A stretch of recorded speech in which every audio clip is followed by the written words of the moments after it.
এটা আমার আল্লাহ কোরআন শরীফে তত্ত্ব দিয়েছেন। সূরা রহমানের শুরুতে বলেছেন, আর রহমান আল্লামাল কোরআন খালাকাল ইনসান আল্লামাহুল বায়ান।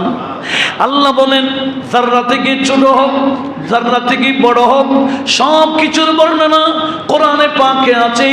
এই কোরআনের সম্পূর্ণ বর্ণনা, কোরআনের তাফসীর সহ আমি আমার বন্ধু নবীকে শিক্ষা দিয়েছি। এবার কেউ যদি বলে নবী এটা জানে না, ওটা জানে না, তাহলে এই বলাটা কোরআন অনুযায়ী হচ্ছে?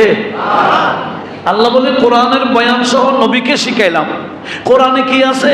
বলে যাররা যাররা থেকে ছোট হোক বড় হোক সব আছে।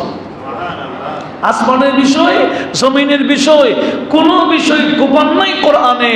সেজন্য আল্লাহ বলেন, ইন্না নাযালনা আলাইকাল কিতাব তিবয়ানাল লিকুল্লি শাই। আমি আল্লাহ পাকে এমন একটা কিতাব দিয়েছি যেই কিতাবে সব কিছুর তিবিয়ান আছে, বর্ণনা আছে। একটু জোরে বলুন সুবহানাল্লাহ। তাহলে আমাদের বিশ্বাসও সেই অনুযায়ী করার দরকার আছে কিনা? যদি উল্টা আকীদা রাখেন, এখনো সুযোগ আছে তওবা করার, কবরে যাওয়ার আগ পর্যন্ত সুযোগ আছে। আল্লাহ আমাদের সবাইকে এই কোরআন সুন্নাহ অনুযায়ী আকীদা পোষণ করার তৌফিক দিক। আমিন বলেন।